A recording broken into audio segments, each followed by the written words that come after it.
Hello friends, मैं हूं ब्रिजेश कुमार साहू और ब्रिजेश क्लासेस के इस यूट्यूब चैनल में आप सभी का स्वागत है। आज हम देखेंगे कक्षा 10वीं अध्याय 3 का जो एक चर का द्विघात समीकरण नामक चैप्टर है उसका भाग 2। ठीक, मैंने पहले भाग में पूर्ण वर्ग विधि से इसको हल करना सिखाया था कि एक चर का द्विघात समीकरण को पूर्ण वर्ग विधि से कैसे हल करते हैं। ठीक ना, तो उसको आपने नहीं देखा होगा तो मैं डिस्क्रिप्शन बॉक्स में उसका लिंक डाल दूंगा, आप वहां से उसको देख सकते हैं।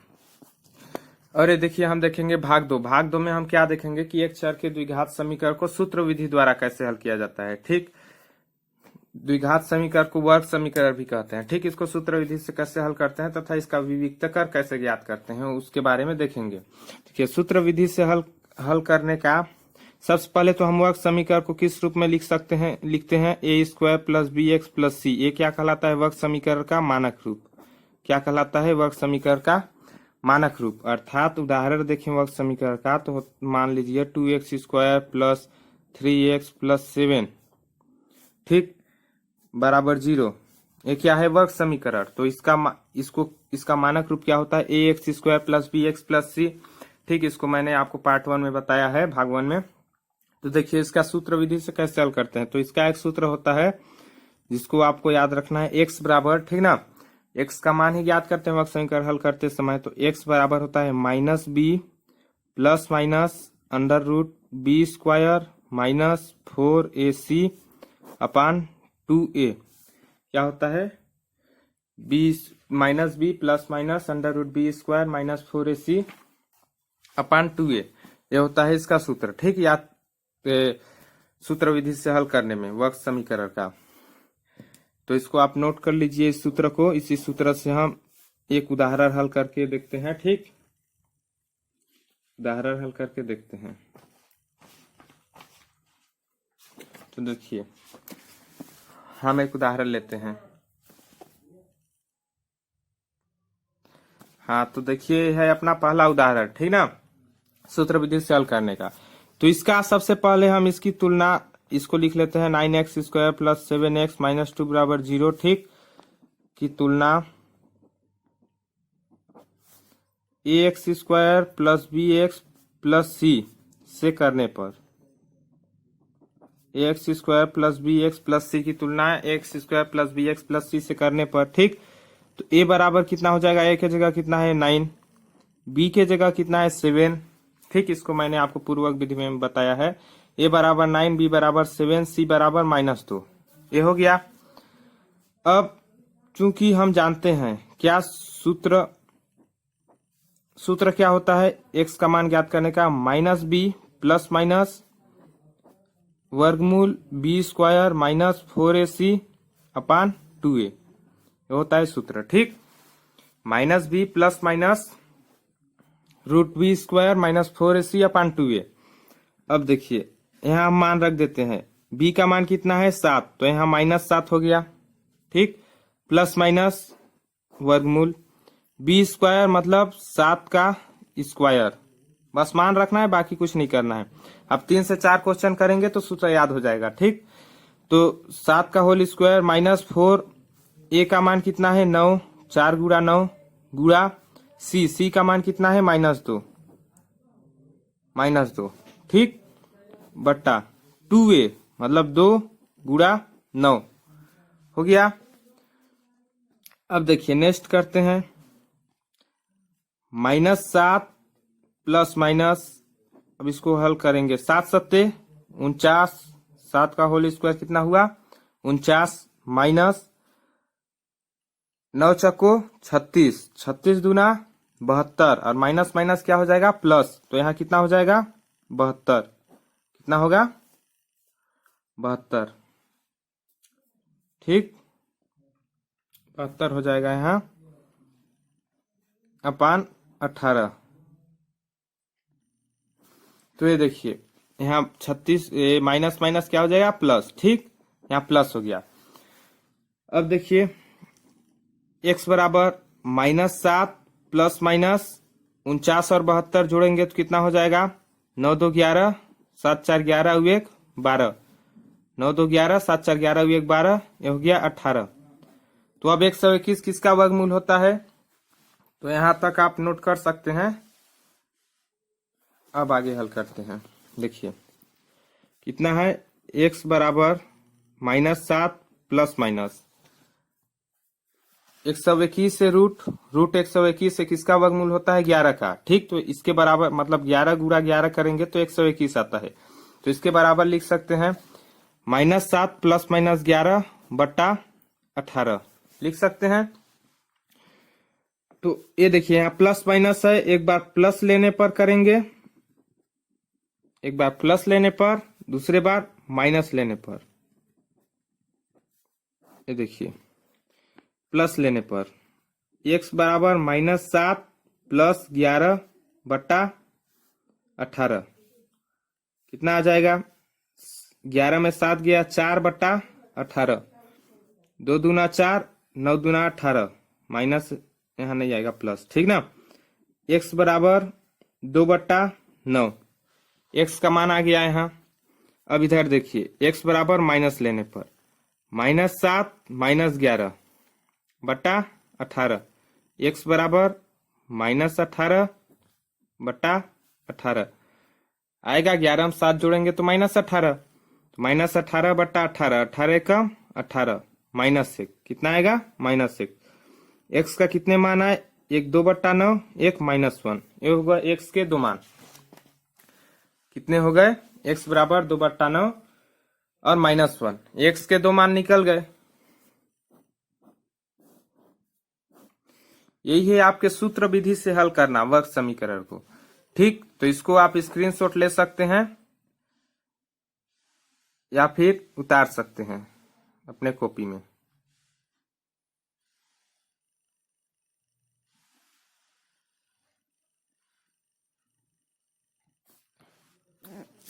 अब सेकेंड देखिए, वर्ग समीकरण को सूत्र विधि द्वारा इस प्रकार हल करेंगे। ठीक, तो आप प्रत्येक मान में बस इसी प्रकार रखते जाइए सूत्र, आपका मान निकलते जाएगा।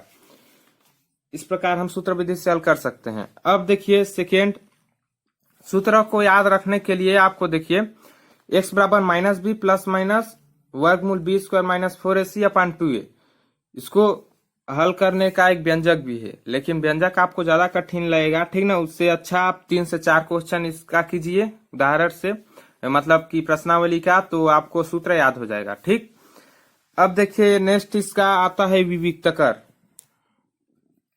नेक्स्ट आता है विविक्तकर।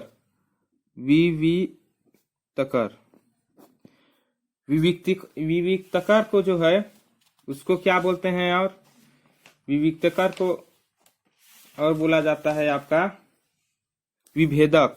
क्या बोला जाता है, विभेदक। विभेदक का अर्थ क्या हुआ, विभेद करना। क्या हुआ विभेदक का अर्थ, विभेद करना मतलब अलग करना। ठीक, तो देखिए ये जो x के दो मान प्राप्त हुए, ठीक ना, ये कहलाते हैं वर्ग समीकरण के मूल।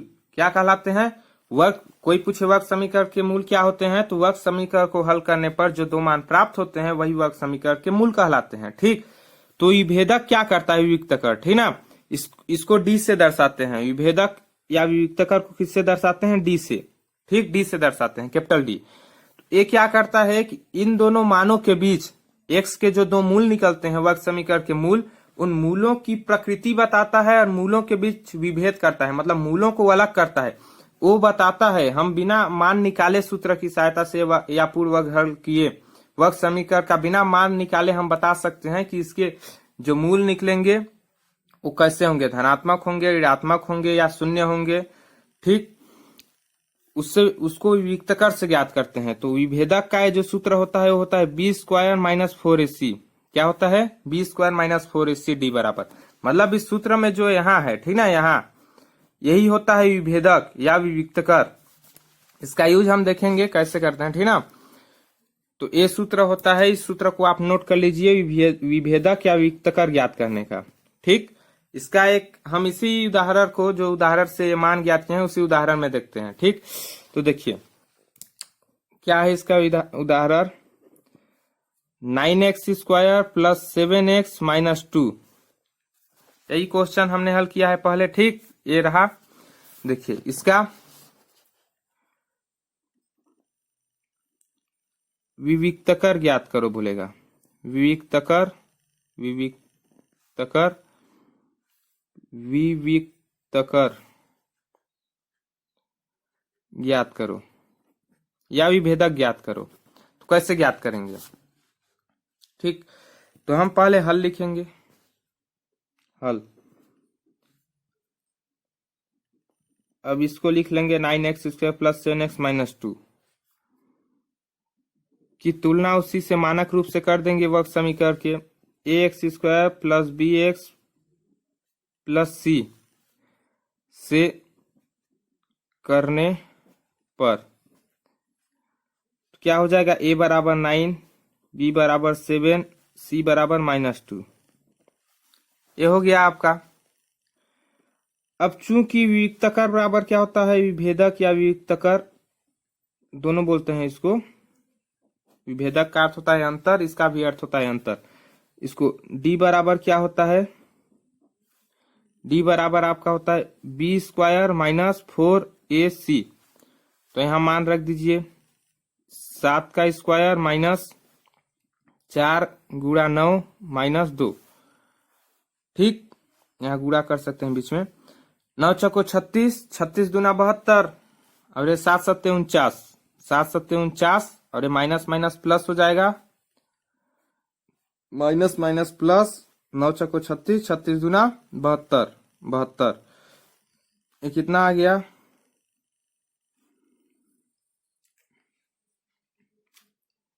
कितना आ गया आपका? 121। कितना आ गया? 121। ठीक ना, 121 आ गया। ये डी का मान आ गया, मतलब वियुक्तकर इसका कितना निकला? 121। इसका विभेदक 121। यही हो गया आंसर विभेदक का। मतलब विभेदक आपको वियुक्तकर ज्ञात करो बोले तो इस प्रकार इस सूत्र को रख के d बराबर b² - 4ac, इस सूत्र को रखकर विभेदक ज्ञात कर सकते हैं। माइनस माइनस प्लस हो गया, 49 और 72 121। ठीक, तो d का मान आ गया। अब देखिए d के मान आने से हमें क्या निष्कर्ष निकलता है, मतलब मूलों के बारे में क्या पता चलता है। मूल तो x के जो मान निकलते हैं वो कहलाते हैं। ये तो वियुक्तकर विभेदक का मान निकल गया। ठीक, विभेदक का मान निकल गया। अब देखिए मूलों की प्रकृति, वर्ग समीकरण के मूलों की प्रकृति कैसे ज्ञात करते हैं। ठीक ना, मूलों की प्रकृति विभेदक की सहायता से कैसे ज्ञात करते हैं? तो विभेदक की सहायता से ज्ञात होता है। विभेदक का अर्थ होता है अंतर। विभेदक d बराबर होता है b² - 4ac। ठीक, इसको मैंने बताया। यदि पहला देखिए, यदि d बराबर 0 हो, यदि d बराबर 0 हो तब वर्ग समीकरण के दोनों मूल क्या होते हैं? तब वर्ग समीकरण के दोनों मूल मतलब x के जो दो मान निकलते हैं, ठीक ना, दोनों मूल वास्तविक संख्याएं हैं। क्या हैं? वास्तविक संख्याएं हैं। वास्तविक संख्याएं हैं और समान हैं। क्या है? समान है। जैसे जब किसी वर्ग समीकरण को हल करेंगे तो d बराबर 0 निकलेगा। ठीक ना, मतलब उसका विभेदक ज्ञात करेंगे तो d बराबर 0 आएगा। तो क्या होगा? वर्ग समीकरण के दोनों मूल वास्तविक होंगे तथा समान होंगे। जैसे एक मान 2 है तो दूसरा मान भी 2 आएगा। अब बी नंबर आपका, यदि d ग्रेटर देन 0 हो, d मतलब कि 0 से बड़ा हो, अर्थात d धनात्मक संख्या हो। क्या हो? d धनात्मक संख्या। 0 से बड़ा क्या होता है? धनात्मक। ठीक, तो यदि d 0 से बड़ा हो अर्थात धनात्मक संख्या हो तो क्या होगा? तब वर्ग समीकरण के मूल दोनों मूल, ठीक ना, वर्ग समीकरण के दोनों मूल वास्तविक व असमान होंगे। क्या होंगे? वास्तविक व असमान। मतलब जब d का मान 0 से बड़ा हो तो वर्ग समीकरण के दोनों मूल वास्तविक तो होंगे लेकिन असमान होंगे, मतलब अलग अलग मान आएगा। जैसे हमने जो यहाँ उदाहरण देखा है, देखिए यहाँ जो वियुक्तकर ज्ञात किया है, ठीक ना, विभेदक मतलब d का मान क्या आया है? 121। ठीक, तो 121 क्या है आपका, 0 से बड़ा है और प्लस संख्या है, 0 से बड़ा है ना, तो डी ग्रेटर देन 0 हुआ।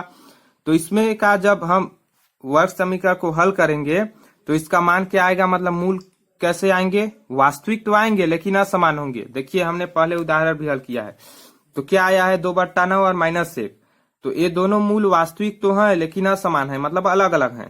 ठीक, तो ये होता है डी ग्रेटर देन 0 होगा। तो अब सी देख लीजिए, यदि D less than 0, less than मतलब डी यदि छोटा हो 0 से, मतलब क्या होगा, छोटा होगा तो ऋणात्मक संख्या, क्योंकि छोटा क्या होता है, 0 से छोटा ऋणात्मक संख्याएं होती है। तो यदि डी 0 से छोटा हो तब वर्ग समीकरण के मूल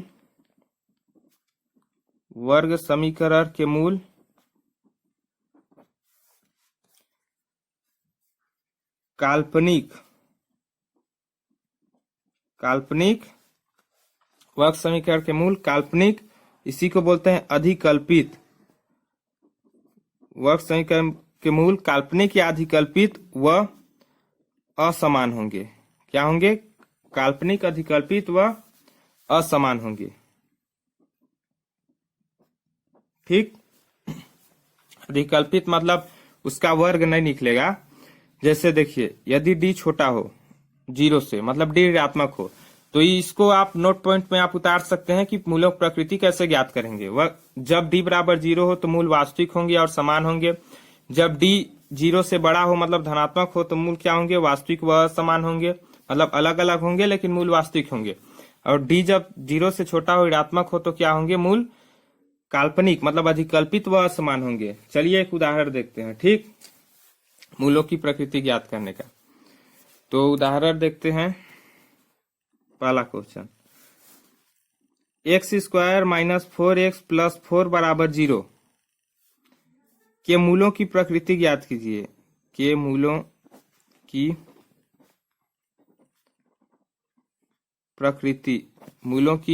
प्रकृति ज्ञात करो। आपकी प्रश्नावली में 3 पार्ट के प्रश्नावली 4 में सब भी क्वेश्चन, मतलब कि इस सभी प्रकार के क्वेश्चन हैं। ठीक ना, तो देखिए इसके मूलों की प्रकृति ज्ञात करना है। तो सबसे पहले लिखेंगे x² - 4x + 4 = 0 की तुलना करेंगे हम समीकरण के मानक रूप से।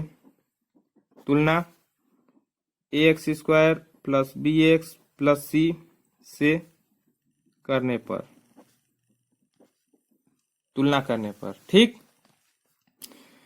तो क्या हो जाएगा, a बराबर 1, यहाँ 1 है, x² के पहले कुछ नहीं है मतलब 1 मानते हैं। ठीक, b बराबर कितना है, -4, b बराबर -4, c बराबर 4, c बराबर 4। अब हम क्या ज्ञात करेंगे, विभेदक, उसी से मूलों की प्रकृति के बारे में पता चलेगा। तो विभेदक क्या होता है, d बराबर b² - 4ac। क्या होता है, d बराबर b² - 4ac, मतलब d का मान यहाँ कितना है, -4 का होल स्क्वायर -4, a का मान 1 गुणा b का मान 4, a का मान 1, c का मान 4, तो 4 गुणा 1 गुणा 4, तो 4 चक्को कितना हो जाएगा, स्क्वायर करेंगे तो 16, -4 है तो +16 होगा, माइनस ये कितना होगा, 4 1 कम 4, 4 चक्को 16, तो 16, 16 - 16 मतलब d का मान कितना आ गया आपका, d का मान 0। तो हमने क्या देखा है, जब d का मान 0 आए तो क्या होगा, वर्ग समीकरण के दोनों मूल समान होंगे। यहाँ लिखे हैं कि जब d बराबर 0 तो वर्ग समीकरण के दोनों मूल समान होंगे और संख्याएं वास्तविक संख्याएं होंगी। ठीक, तो यहाँ मूलों की प्रकृति ज्ञात करने में आए d बराबर 0, तो आप लिख सकते हो कि अर्थात वर्ग समीकरण के दोनों मूल वास्तविक व समान होंगे। क्या होंगे, वास्तविक व समान होंगे। इस प्रकार आप हल कर सकते हैं मूलों की प्रकृति ज्ञात करना। यदि d बराबर माइनस आए तो मूल काल्पनिक होंगे, ठीक ना, और असमान होंगे। d 0 से बड़ा आए तो मूल वास्तविक और असमान होंगे। तो इसको आप नोट कर सकते हैं या स्क्रीनशॉट ले सकते हैं। तो इस प्रकार हमने आज क्या देखा, एक तो सूत्र विधि से वर्ग समीकरण को हल करना, दूसरा उसका विभेदक ज्ञात करना और विभेदक से मूलों की प्रकृति ज्ञात करना। ठीक, तो आशा करता हूं कि ये वीडियो आपको पसंद आया होगा। यदि वीडियो पसंद आए तो लाइक करें, वो चैनल को सब्सक्राइब करें तथा अपने दोस्तों के साथ शेयर करें। वीडियो देखने के लिए धन्यवाद। जय हिंद, जय भारत।